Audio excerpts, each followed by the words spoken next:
자, 19번 문제는 인간중심 상담 이론, 로저스의 인간중심 상담 이론이 나왔고 옳지 않은 것은입니다. 인간중심 상담은 개인의 독립과 통합을 목표로 한다.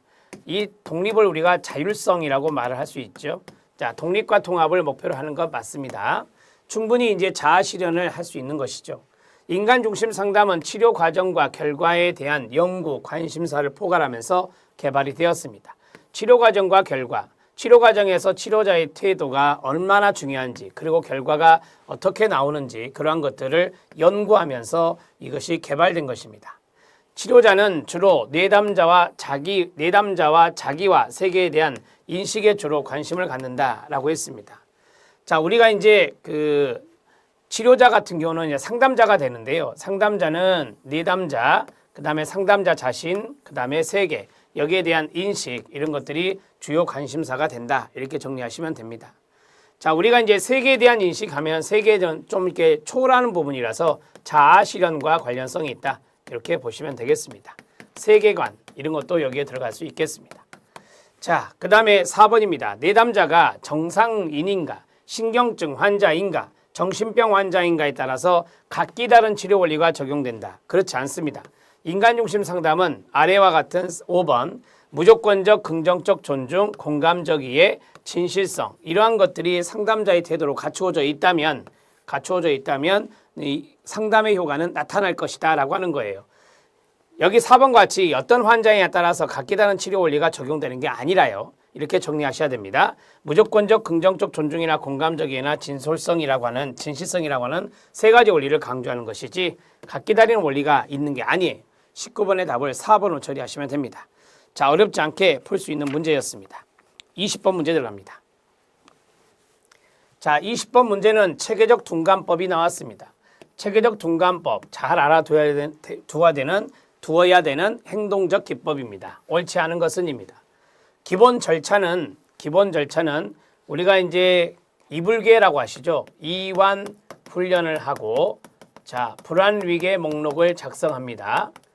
불안 위계 목록을 작성을 하고 그 다음에 단계적으로 둔감화를 하는 겁니다.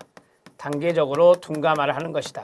이 단계는 당연히 낮은 강도에서 높은 강도로 올라가는 것이죠. 점차 이렇게 올라가는 것인데요. 자, 기본 절차는 조작적 조건 형성의 원리에 기초한다. 아닙니다. 유명하죠.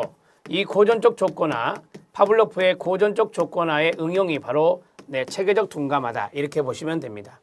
어떠한 외부 자극의 불안 반응이 있을 때 자극에 대한 불안 반응 또는 공포 반응, 자극에 대한 불안 반응이나 공포 반응 이것이 문제가 되잖아요. 문제가 되니 이것을 이완을 훈련시키는 겁니다. 이완 훈련을 통해서 충분히 그런 것들을 이겨낼 수 있도록 하는 거죠. 이러한 과정에서 자극과 반응이라고 하는 고전적 조건화가 응용된 겁니다. 1번 잘못됐고요. 주로 불안과 관련된 부적응 행동의 치료에 쓴다고 그랬고요. 불안을 일으키는 자극 말씀드렸죠. 불안을 일으키는 자극들을 반복적으로 이완 상태와 짝을 지웁니다. 이걸 우리가 뭐라 해요? 상호제지 이론이라 하죠. 불안에 대립되는 것이 이완이거든요. 그래서 이완 상태를 가져온다. 이것이 바로 웰페의 상호제지 이론과 관련성이 있습니다. 자, 신경성 식욕부진증이라든지 충동적 행동이라든지 우울증 이러한 것을 치료하는데도 체계적 둔감법을 활용할 수 있다라고 합니다. 답은 1번입니다.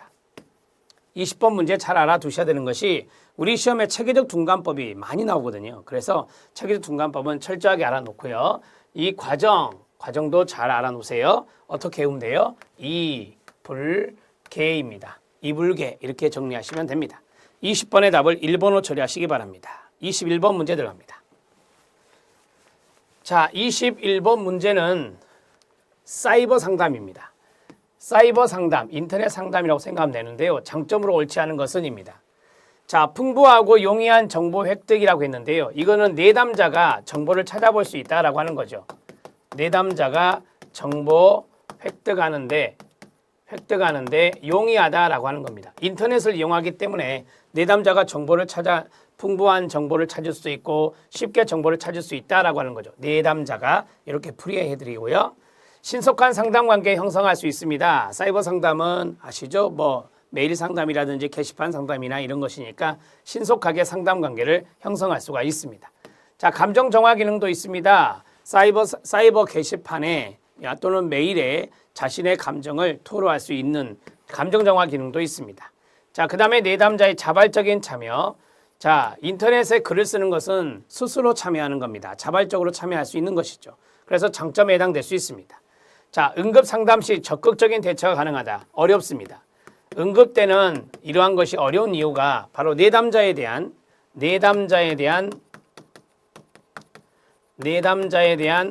정보가 한계가 있어요.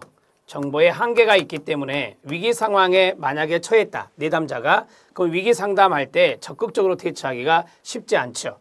오히려 이것은 대면 상담에서 적극적으로 대처가 가능합니다. 인터넷 상담, 사이버 상담에서는 한계가 있겠죠. 답은 5번이 되겠습니다. 이것도 해설해 보면 사이버 상담의 장단점을 잘 서술해 드렸습니다. 꼭 해설을 읽어주시기 바랍니다. 21번에 사이버 상담의 장점을 옳지 않은 것은 응급 상담 시 적극적 대처가 가능한 게 아니라 내담자에 대한 정보에 한계가 있습니다. 그래서 이것은 어렵다 이렇게 보시고요. 이러한 대처는 대면 상담이 더 가능하다 이렇게 보시면 됩니다. 21번의 답은 5번이 답이 되겠습니다. 22번 문제 들어갑니다.